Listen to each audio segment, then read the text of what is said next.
No princípio da eternidade, antes do tempo existir, o céu resplandecia com glória além da imaginação humana.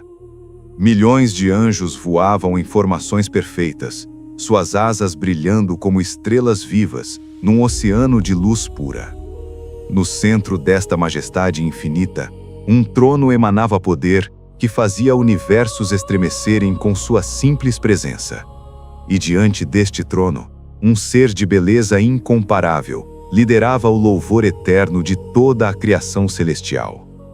Seu nome era Lúcifer, que significa portador de luz, o querubim ungido que guardava a própria glória divina. 9 pedras preciosas cobriam seu ser: sárdio, topázio, diamante, berilo, ônix, jaspe e safira resplandecente. Cada pedra refletia um aspecto da perfeição divina, montadas em engastes de ouro preparados no dia de sua criação. Lúcifer era sinete da perfeição, cheio de sabedoria e formosura absoluta, o mais glorioso de todos os anjos. Andava entre pedras de fogo no Monte Santo de Deus, onde nenhum outro ser criado tinha permissão de pisar. Como querubim da guarda, suas 4 asas cobriam o trono, protegendo os mistérios mais profundos do Altíssimo Invisível. Miguel, o príncipe guerreiro, observava Lúcifer com admiração genuína, pois nenhum brilho se comparava ao seu excepcional. Gabriel, o mensageiro supremo, trazia revelações do trono, mas até sua glória parecia pálida diante do portador celestial. Rafael, o curador das nações, guardava os segredos da vida, mas reconhecia que Lúcifer possuía sabedoria superior. Uriel, guardião da luz divina, portava chamas sagradas, mas até seu fogo parecia frio comparado ao resplendor magnífico. O céu era harmonia perfeita, música eterna, alegria sem fim, cada anjo cumprindo seu propósito com devoção absoluta. Não havia dor, não havia dúvida, não havia sombra alguma neste reino onde a luz reinava suprema. Lúcifer liderava os serafins e querubins em louvor contínuo, sua voz ressoando como rios de melodia através de dimensões. Instrumentos de percussão e corda foram preparados nele no dia de sua criação, música fluindo de seu próprio ser. Perfeito era em todos seus caminhos desde o dia em que fora criado, sem mácula, sem defeito algum. Cada movimento era graça, cada palavra sabedoria, cada olhar revelava profundidades de conhecimento que anjos invejavam reverentemente. Mas no silêncio imperceptível da eternidade perfeita, algo começava a despertar no coração do portador divino. Um pensamento, pequeno como semente invisível, plantado não por Deus, mas nascido da contemplação de sua própria glória. Porque entre todas as maravilhas da criação, Lúcifer havia descoberto algo perigoso. Ele podia admirar a si mesmo. E esta história de luz que se tornou trevas mudaria o destino de cada ser vivo eternamente. Esta é a história da maior rebelião que os céus já testemunharam, a queda do portador inexorável. Antes que estrelas fossem nomeadas, antes que galáxias girassem, Lúcifer já servia no lugar mais sagrado existente. Quando Deus disse que houvesse luz, Lúcifer foi testemunha da primeira palavra criadora que rompeu o vazio. Viu mundos nascerem do nada, oceanos surgirem por comando e montanhas se levantarem pela voz que troveja. E em cada ato criativo, ele cantava glória ao Criador, sua voz ecoando aprovação através do cosmos nascente. Miguel, criado como príncipe guerreiro, tinha apenas 2 asas, pois era arcanjo e não querubim como Lúcifer majestoso. Hierarquicamente, Lúcifer ocupava a posição superior na ordem celestial, mais próximo do trono que qualquer outro arcanjo poderoso. Mas Miguel possuía algo que Lúcifer não compreendia ainda: humildade que vinha de conhecer seu lugar exato. Gabriel aproximou-se de Lúcifer um dia e disse: "Tua beleza é reflexo dele, não origem de si." Lúcifer sorriu e assentiu, mas em seu interior, uma pergunta começava a formar silenciosa e perigosa. Se ele refletia tão perfeitamente a glória divina, onde terminava o reflexo e começava sua própria magnificência. Nos jardins do Éden celestial, antes que Adão fosse formado, Lúcifer andava entre criaturas que ainda existem. Árvores de vida cresciam ali, fontes de águas vivas brotavam, e pedras preciosas cobriam o chão como areia. Era seu trabalho guardar este lugar sagrado, e ele o fazia com perfeição absoluta. Nenhum intruso jamais passara. Outros anjos o admiravam de longe, sussurrando entre si sobre sua glória, sua sabedoria, seu favor especial. E Lúcifer ouvia estes sussurros, e algo dentro dele se alimentava deles como fogo que consome madeira seca. Uriel, que conhecia os pensamentos das eras, observava Lúcifer com crescente preocupação que ainda não ousava nomear, pois em sua chama que via o invisível, percebia a temperatura mudando onde não deveria haver variação alguma. Rafael, cujo nome significa Deus cura, não sabia ainda que nenhuma cura existia para a doença nascendo, porque o orgulho não é ferida que se trata com bálsamos, mas escolha que se faz cada momento. Miguel treinava legiões de anjos nas artes da guerra, mesmo que no céu ainda não houvesse inimigo. Deus, que conhece o fim desde o princípio, sabia que um dia aquelas espadas teriam um propósito terrível. Lúcifer também observava os treinos, mas seus pensamentos não eram sobre proteger, mas de conquistar poder. Quantos anjos seguiriam ordens suas? Quantos escolheriam sua luz em vez daquela do trono distante e invisível? Estas perguntas dançavam em sua mente como serpentes, sutis, sedutoras, prometendo grandeza que ainda não possuía. Um dia, diante do trono, durante o louvor eterno, Lúcifer levantou os olhos e mediu distância impensável. Quão diferente ele era realmente daquele que estava assentado. Ambos brilhavam, ambos eram gloriosos, ambos eram adorados. Mas havia uma diferença que Lúcifer começava a desprezar. Um criava, o outro era criado. Um comandava, o outro obedecia. E pela primeira vez na eternidade, um pensamento proibido atravessou sua mente com clareza cristalina e terrível. Por que ele deveria se curvar? Esta pergunta, tão simples, tão pequena, era a semente de toda a destruição que viria. Em ondas terríveis, Gabriel, sensível às correntes espirituais, sentiu mudança no ar, mas não conseguiu identificar a fonte exata. Miguel, que só conhecia lealdade absoluta, não podia sequer conceber que alguém questionasse o Criador incontestável. Mas Lúcifer agora olhava o trono não mais com adoração, mas com análise fria de estrategista calculando possibilidades. Ele começou a contar os anjos, estimando quantos poderia persuadir se escolhesse iniciar campanha impossível.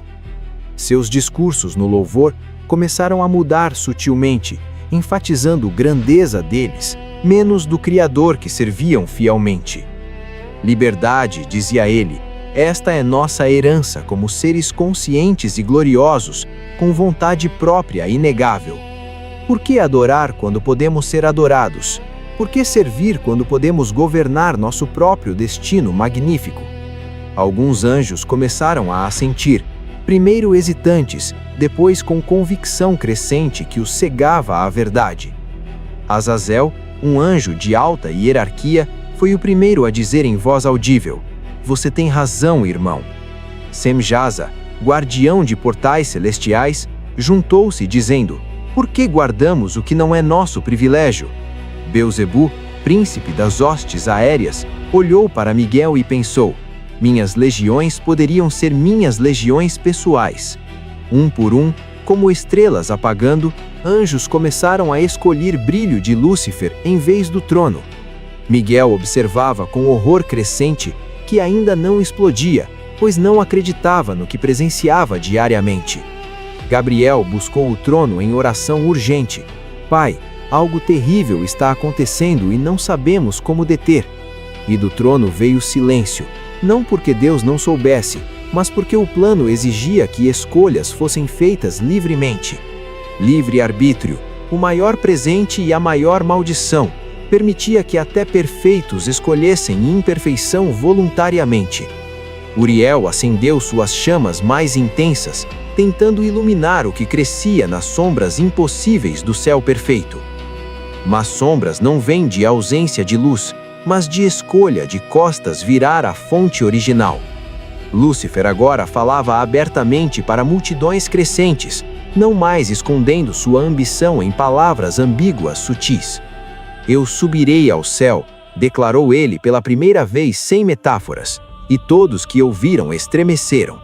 Acima das estrelas de Deus exaltarei meu trono, e no monte da congregação me assentarei nas extremidades.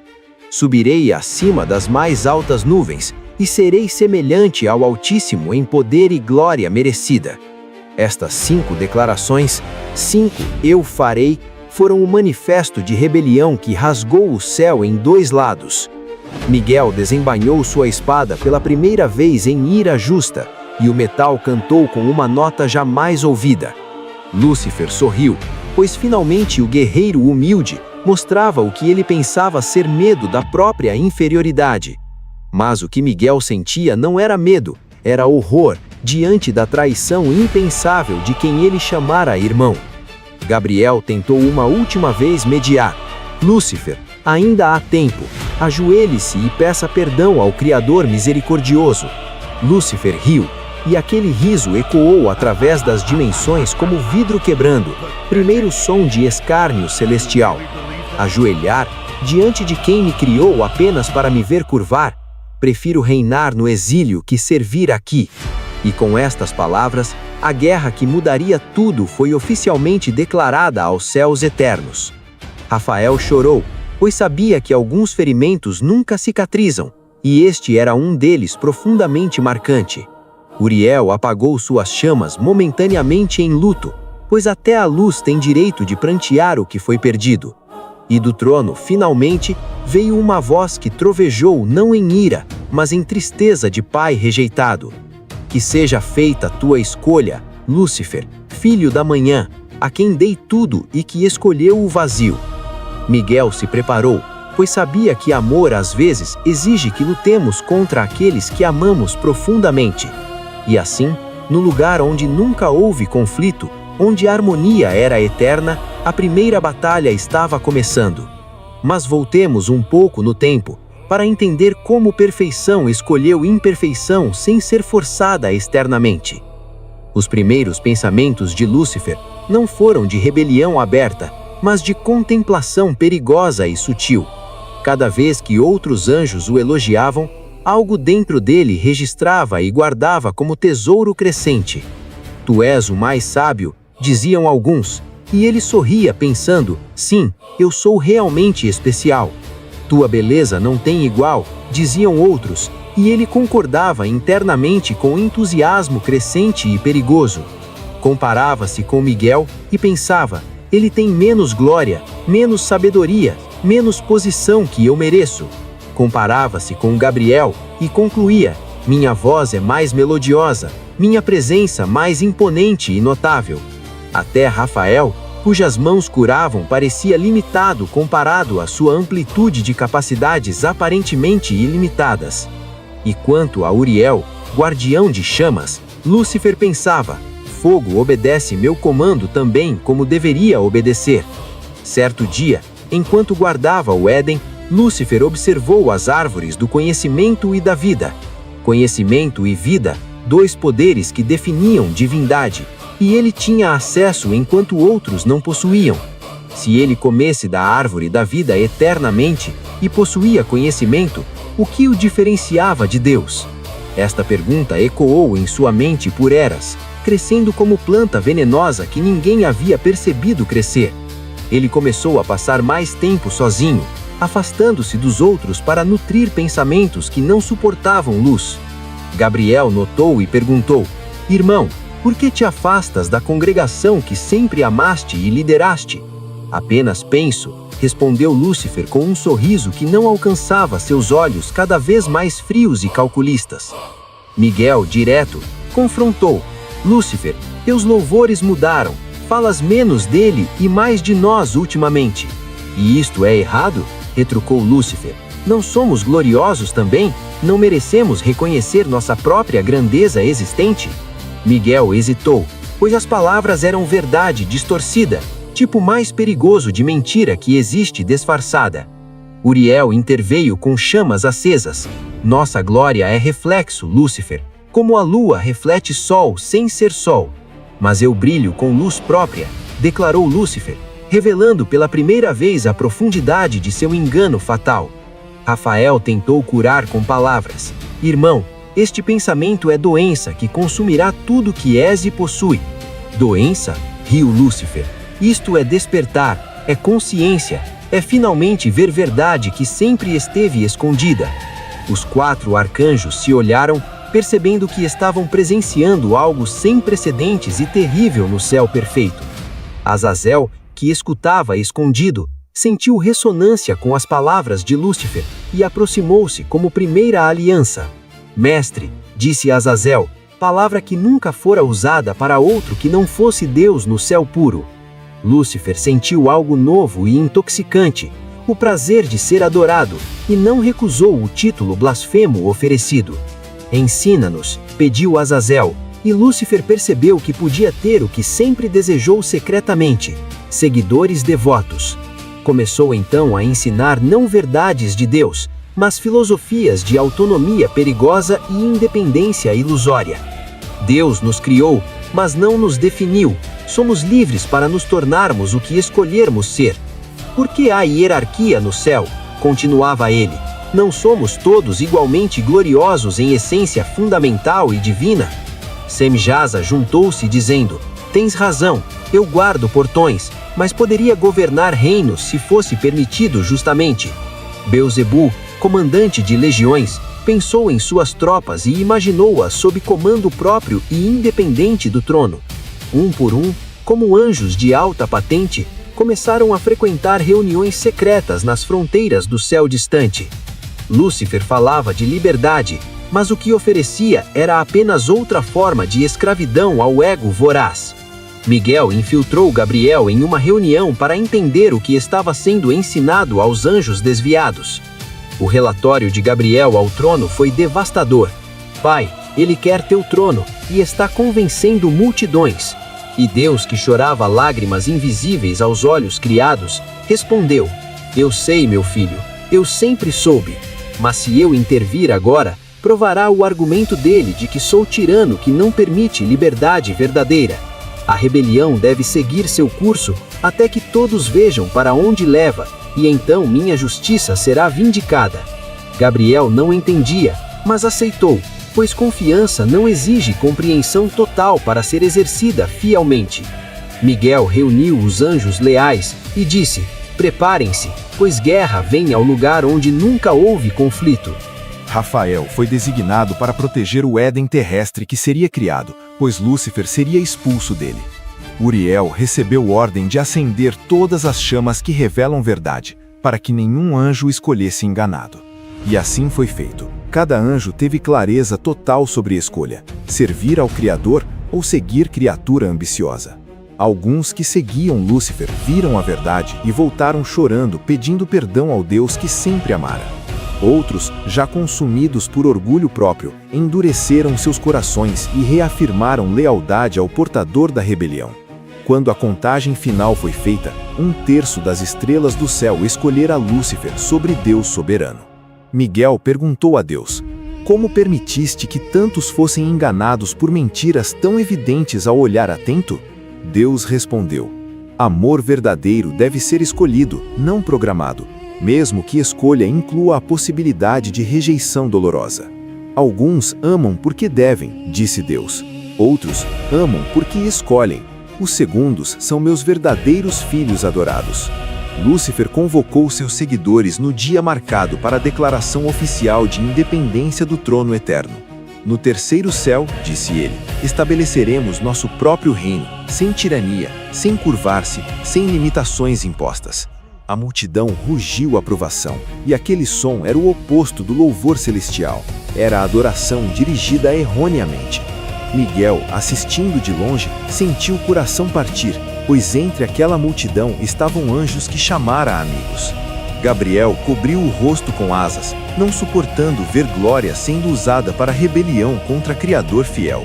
Rafael orou: Pai, como curar feridas que são auto-infligidas e recusadas como se fossem medalhas gloriosas? Uriel manteve as chamas acesas ao máximo, esperando que algum rebelde ainda mudasse de ideia antes do irreversível. Mas Lúcifer já selara seu destino com palavras que ecoariam através de eras, como declaração de guerra. Não servirei, bradou ele com voz que antes cantava louvores. Eu reinarei, ainda que seja sobre cinzas. E do trono veio então não mais súplica, mas decreto, que seja feita a batalha entre luz verdadeira e falsa. Miguel se levantou, e sua armadura resplandeceu com glória emprestada de Deus, não roubada como a de Lúcifer. Desembainhou a espada que nunca provara sangue, mas estava prestes a provar derrota de trevas rebeldes. Atrás dele, 2/3 dos anjos se posicionaram em formação de guerra nunca antes ensaiada, mas perfeita. Do outro lado, Lúcifer e seu terço rebelde assumiram posições de combate, confiantes em sua própria glória.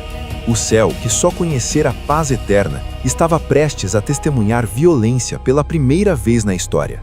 Gabriel pegou a trombeta que anunciaria juízos e soprou a nota que iniciaria o conflito dos éons.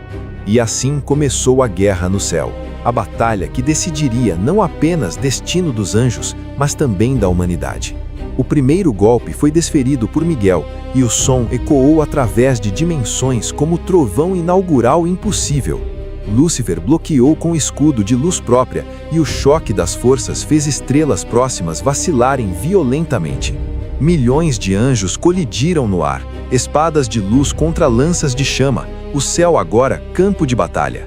Gabriel lutava contra Belzebu, antigo colega, agora inimigo, suas lágrimas misturando-se com suor de combate intenso.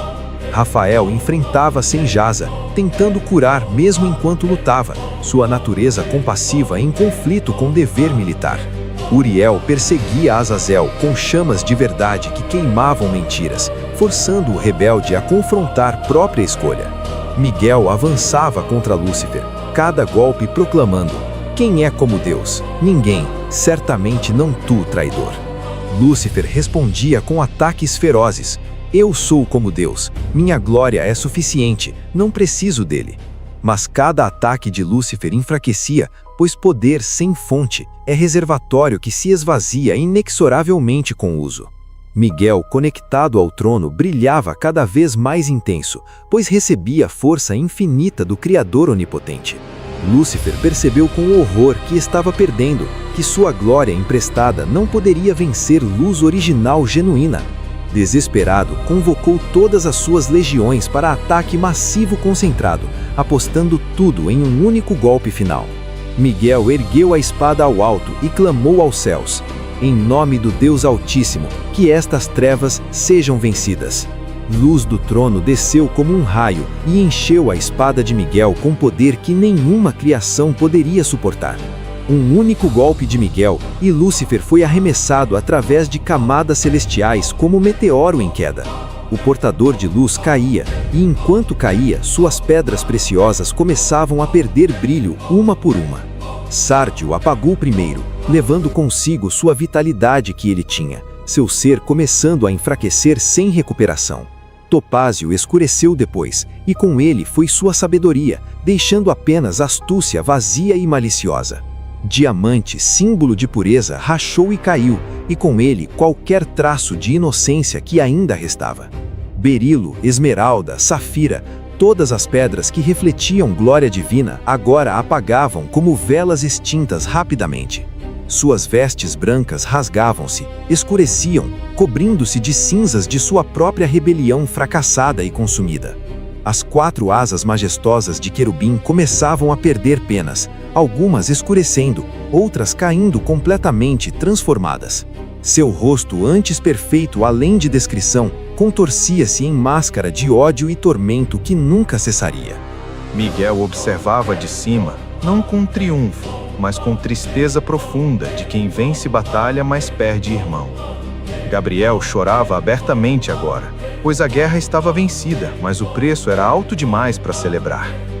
Rafael baixou sua espada e imediatamente foi cuidar dos anjos feridos de ambos os lados indiscriminadamente. Uriel apagou suas chamas de batalha e acendeu chamas de purificação, limpando o céu de resíduos de guerra. Os anjos rebeldes ainda caíam com Lúcifer, suas formas também se transformando-se de glória em grotesco assustador. Azazel gritava blasfêmias enquanto caía, recusando arrependimento até o momento final de possível retorno impossível. Beelzebu olhava para cima, vendo Gabriel distanciando-se, arrependendo-se, mas orgulho demais para clamar por ajuda. Senjasa tentou voltar para trás, mas suas asas já não respondiam, deterioradas demais pela escolha de rebelião. 1/3 das estrelas caía como chuva de meteoros, atravessando os céus inferiores até chegarem à terra. A queda durou o que pareceu eternidade, cada segundo permitindo plena consciência do que haviam perdido. Lúcifer via o céu distanciando-se acima, a luz que sempre conheceu ficando cada vez mais longínqua e inalcançável. E pela primeira vez em sua existência, Lúcifer experimentou algo novo e terrível: desespero absoluto e desconhecido.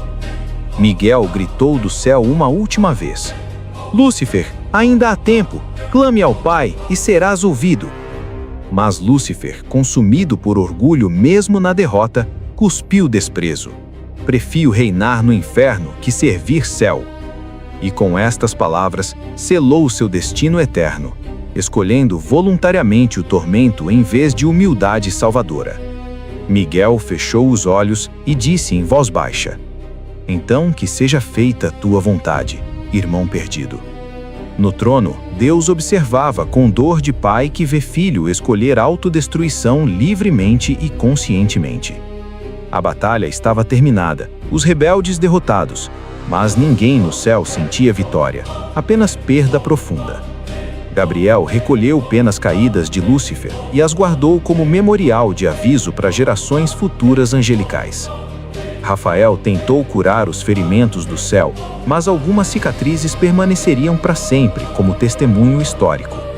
Uriel estabeleceu chamas eternas nos portões para impedir que qualquer rebelde jamais retornasse ao paraíso perdido. Miguel foi estabelecido como protetor permanente do céu e da futura humanidade contra ataques do caído. Mas onde caíram os rebeldes? Que lugar receberia 1/3 das estrelas caídas do céu brilhante?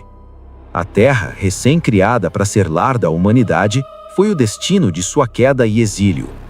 Especificamente, foram lançados não sobre a terra, mas sob ela, em regiões preparadas para rebeldes eternos. O Sheol, as profundezas, o abismo sem fundo, lugares de trevas onde luz do céu jamais penetraria. Lúcifer impactou primeiro, abrindo cratera de fogo e enxofre onde estabeleceria seu trono de derrota patética. Seus seguidores caíram ao redor dele, completamente transformados agora em reflexos distorcidos do que foram algum dia. Onde havia beleza, agora deformidade. Onde havia luz, trevas. Onde havia harmonia, caos e tormento. Lúcifer, agora chamado Satanás, o adversário, olhou ao redor de seu reino de cinzas e fogo consumidor. Este é meu reino, disse ele, com voz que já não era melodiosa, mas rouca de fogo e enxofre. Melhor reinar aqui que servir lá, gritou aos seus demônios, que repetiram o grito em desafio desesperado. Mas sozinho, quando nenhum demônio via, Satanás olhava para cima através de camadas de pedra e fogo. Via, distante demais para alcançar, o brilho tênue do céu que abandonou por orgulho sem recompensa. E pela segunda vez, sentiu desespero, agora acompanhado de algo pior, remorso que não leva a arrependimento. Ajoelhar-me? Admitir erro? Nunca, pensava ele, mesmo enquanto lágrimas de fogo corriam de sua face.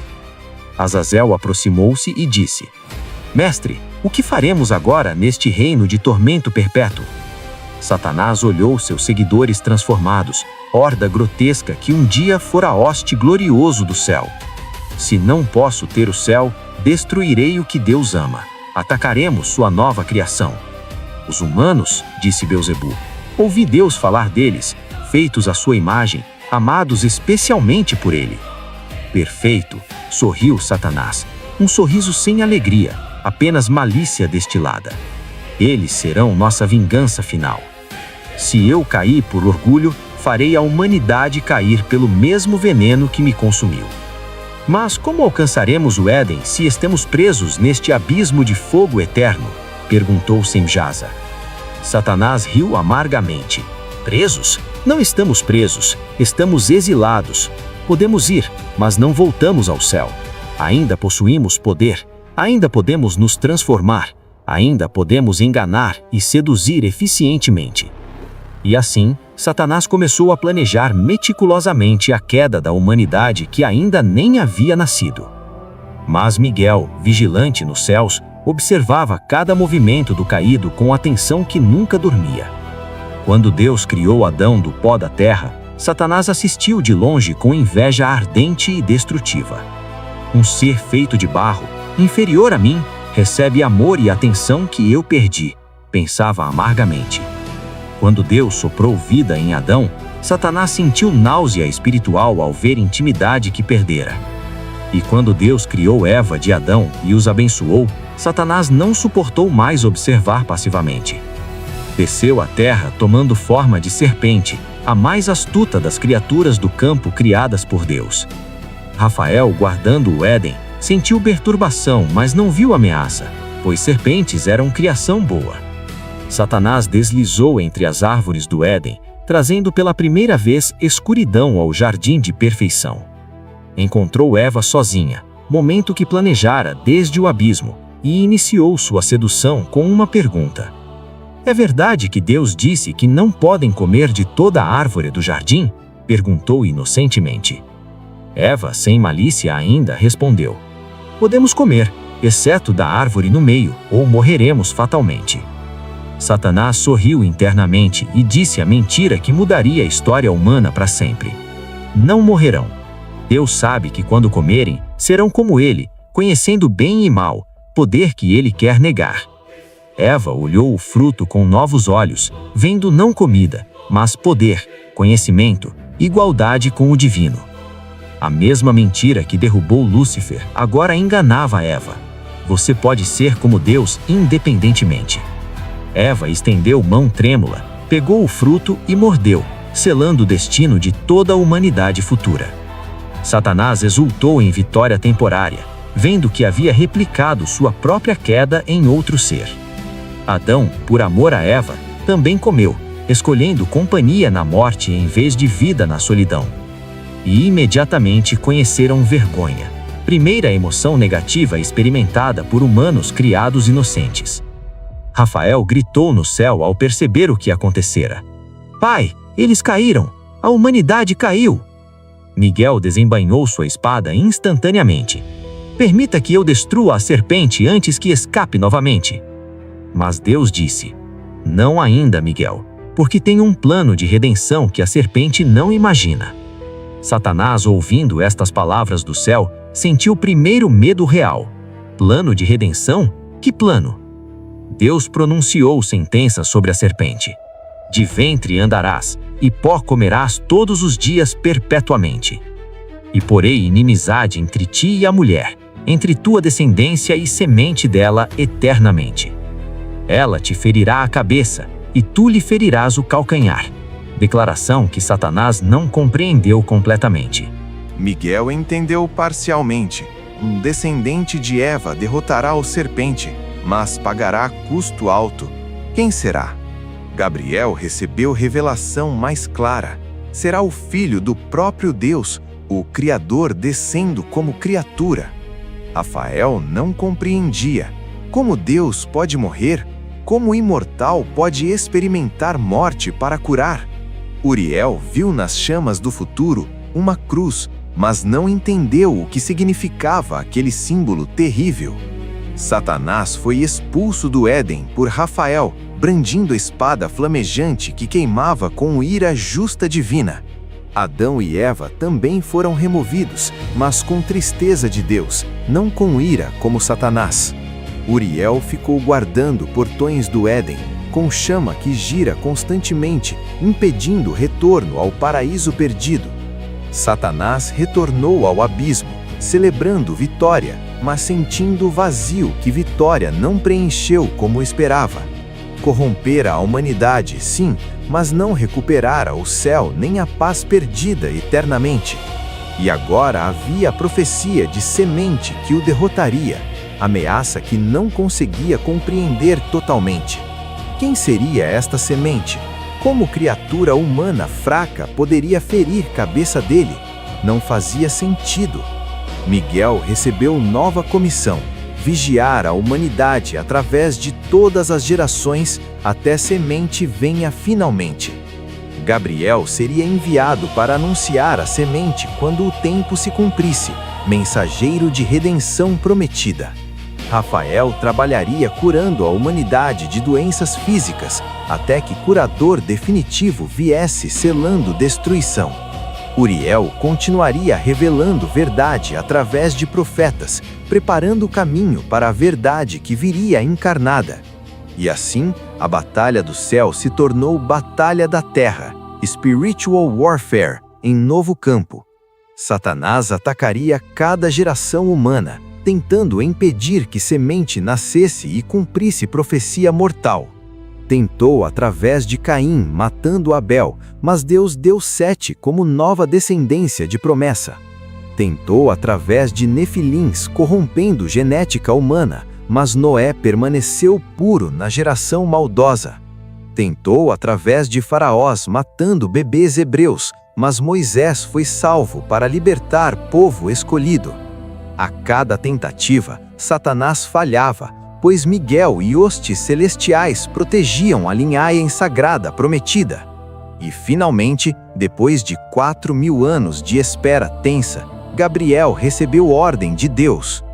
Vai a Nazaré, disse Deus, e anuncie a Maria que ela conceberá o filho prometido desde o Éden. Satanás, observando Gabriel descer à terra, sentiu medo genuíno pela primeira vez desde a queda original. A semente estava vindo, e, com ela, o início do fim do reino de Satanás eternamente. Gabriel apareceu a Maria, uma jovem virgem de Nazaré, e disse: Ave agraciada, o Senhor é contigo. Maria, perturbada, perguntou: Como será isto, pois não conheço o homem? O Espírito Santo virá sobre ti, respondeu Gabriel, e o poder do Altíssimo te envolverá com sua sombra. Portanto, o santo que de ti há de nascer será chamado Filho de Deus. Ele é a semente prometida. Maria, em humildade que Lúcifer nunca possuiu, disse: Eis aqui a serva do Senhor, cumpra-se em mim.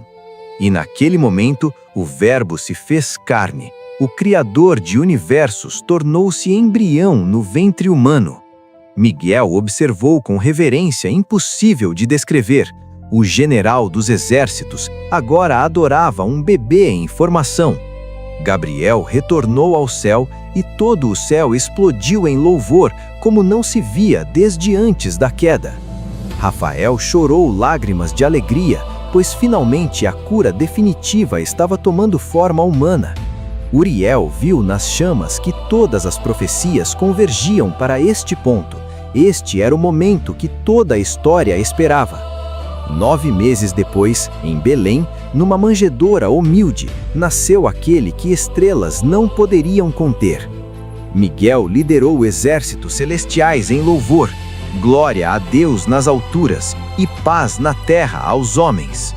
Pastores viram o céu abrir e ouviram canção que Lúcifer costumava liderar, agora cantada por anjos fiéis. Satanás observou de longe com terror crescente. A semente havia nascido, o relógio de sua destruição começara. Tentou matar Jesus através de Herodes, massacrando bebês hebreus. Mas Gabriel avisou José que fugisse para o Egito. Jesus cresceu em sabedoria e graça, nunca pecando, nunca cedendo às tentações que derrubaram o Lúcifer e Adão. No deserto, Satanás tentou Jesus pessoalmente. Se és filho de Deus, transforma pedras em pães.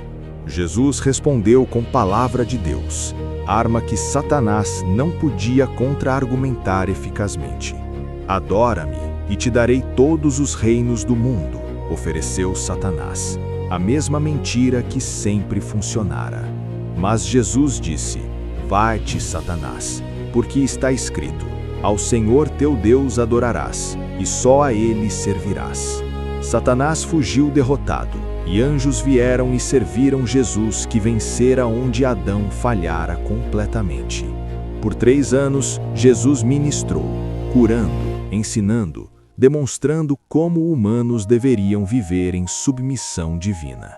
Miguel observava cada milagre, pensando: "Este é meu Criador, agora vivendo como criatura, para salvar criaturas."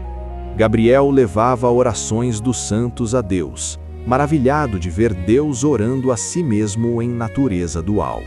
Rafael via Jesus curar leprosos e pensava: "Eu curava corpos, ele cura almas inteiras para a eternidade." Uriel via a verdade sendo pregada com autoridade que profetas nunca tiveram, pois ele era a verdade encarnada. Mas Satanás conspirava, influenciando líderes religiosos a odiarem Jesus, planejando matá-lo como última tentativa. "Se eu matar a semente", pensava Satanás, "a profecia falhará, e eu vencerei afinal." Jesus foi traído por Judas, preso, julgado injustamente, condenado à cruz mais cruel que romanos criaram. Miguel desembainhou espada pronto para intervir, mas Jesus disse do Getsemane: "Pai, não minha vontade, mas a tua." E Miguel, chorando, guardou a espada, entendendo que esta morte era necessária para a redenção impossível de outro modo. Jesus foi crucificado entre 2 ladrões, pregado numa cruz como criminoso comum, Rei dos Reis tratado como lixo. Satanás observava exultante: "Eu venci. A semente está morrendo. Eu escaparei da profecia finalmente." Mas o que Satanás não entendia era que cada gota de sangue de Jesus estava pagando dívida da humanidade. Quando Jesus clamou: "Está consumado", e entregou seu espírito, Satanás comemorou prematuramente sua maior vitória. O céu mergulhou em silêncio absoluto, não de derrota, mas de espera do que viria em 3 dias. Miguel não chorava de desespero, mas de admiração. Ele realmente fez. Deus morreu para que humanos vivessem. Gabriel segurou trombeta preparado, pois sabia que anúncio maior que nascimento estava prestes a vir. Rafael preparava-se, pois a ressurreição seria a cura não apenas de um corpo, mas de toda a criação caída. Uriel mantinha chamas acesas nos portões do Hades, esperando o momento em que Jesus invadiria a morte ela mesma. Por 3 dias, Jesus desceu ao Hades, proclamou vitória sobre Satanás, tomou chaves da morte e inferno. Satanás percebeu horrorizado: "Ao matá-lo, eu apenas cumpri a profecia." Ele precisava morrer para pagar pecado. E na manhã do 3º dia, um anjo moveu a pedra do túmulo, não para Jesus sair, mas para o mundo ver. Jesus já havia ressuscitado, já havia vencido morte, já havia cumprido a profecia desde Éden prometida. Mas no 3º dia, Cristo ressuscitou. Miguel e todos os exércitos celestiais explodiram em louvor, que fez universos tremerem de alegria pura. Gabriel soprou trombeta como nunca havia soprado, anunciando vitória completa sobre pecado, morte e diabo. Rafael dançou pela primeira vez, pois a cura definitiva estava completa. Morte estava derrotada para sempre. Uriel viu todas as suas chamas de profecia se cumprindo simultaneamente. Verdade havia vencido mentira totalmente.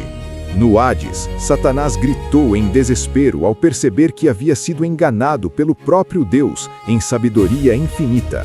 A profecia estava cumprida. Jesus feriu a cabeça da serpente mortalmente. Satanás feriu o calcanhar de Jesus temporariamente. Miguel proclamou aos céus: "Quem é como Deus? Ninguém, e ninguém jamais vencerá aquele que ressuscita mortos." Jesus apareceu aos discípulos, provou que estava vivo e por 40 dias ensinou sobre o reino de Deus. Ascendeu ao céu diante de testemunhas e está assentado à direita do Pai, intercedendo por sua igreja. Satanás foi derrotado, mas ainda tem tempo limitado para atacar antes de julgamento final no lago de fogo. A batalha do céu continua na terra, mas o resultado já está decidido. Cristo venceu eternamente e completamente. Mas antes que vejamos aquele capítulo glorioso, entendamos o que tudo isto significa para nós. Porque a batalha entre Miguel e Satanás não terminou, ela continua, agora no coração de cada humano. E cada pessoa deve escolher, como anjos escolheram, servir ao Criador ou seguir próprio orgulho destrutivo. A história de Lúcifer não é apenas história antiga, é advertência eterna para todos os seres conscientes. O orgulho que o derrubou é o mesmo que derruba impérios, famílias e indivíduos em todas as gerações. Quando pensamos ser autossuficientes, independentes de Deus, repetimos o erro de Lúcifer exatamente como ele previu. Liberdade que ele ofereceu aos anjos é a mesma que oferece hoje, autonomia sem accountability, poder sem propósito. Mas vimos onde essa liberdade leva, não à grandeza prometida, mas ao tormento de separação divina.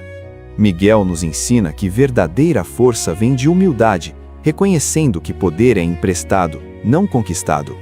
Seu grito, "Quem como Deus?", não era apenas uma pergunta, mas declaração de dependência e reconhecimento de realidade. Gabriel nos mostra que mensagem de Deus é mais importante que nossa própria voz, serviço sobre estrelato. Rafael ensina que curar outros é maior que exaltar-se. Compaixão é glória que não corrompe o coração. Uriel revela que verdade às vezes queima, mas sempre purifica. Preferir verdade dolorosa à mentira confortável. A batalha do céu nos ensina que escolhas têm consequências eternas, não apenas temporais e irreversíveis. 1/3 dos anjos caiu, não por ignorância, mas por escolha consciente, preferindo o ego à eternidade bendita. Hoje, Satanás continua sua obra de engano, prometendo grandeza através de autonomia de Deus distante. Sussurra nos ouvidos da cultura: você não precisa de Deus, seja seu próprio Deus, autossuficiente sempre. Mas vimos o primeiro que tentou ser próprio Deus, e onde aquela ambição o levou eternamente. A boa notícia é que, diferente dos anjos, humanos têm algo que Lúcifer não possui: redenção. Aquela semente prometida em Éden veio. Seu nome é Jesus, Filho de Deus em carne humana. Ele desceu não em queda como Satanás, mas em humildade voluntária para nos levantar da queda. Na cruz, ele esmagou a cabeça da serpente, ferindo seu calcanhar, mas destruindo o poder do inimigo. Miguel não lutou esta batalha final. Cristo lutou sozinho e venceu não com espada, mas com submissão. Por 3 dias, Satanás pensou ter vencido finalmente, matando a própria semente prometida contra ele. Mas Cristo ressuscitou, e na ressurreição provou que a morte não tem palavra final sobre quem pertence a ele. Miguel e Gabriel adoraram, ao ver aquele que criara universos agora resgatando a humanidade pessoalmente com amor. Rafael chorou de alegria porque finalmente vira a cura definitiva que todas suas curas apontavam profeticamente. Uriel viu nas chamas que a cruz não era símbolo de derrota, mas de vitória, verdade suprema revelada. Satanás foi derrotado, mas ainda tem tempo limitado antes de julgamento final no lago de fogo. Por isso ele ataca com fúria redobrada, sabendo que tempo é curto e destino selado irreversivelmente. Mas nenhum que clama o nome de Jesus será arrastado na queda como Satanás deseja desesperadamente. Porque mesmo que sejamos tentados como Eva foi, temos advogado que Lúcifer nunca quis, Cristo Redentor.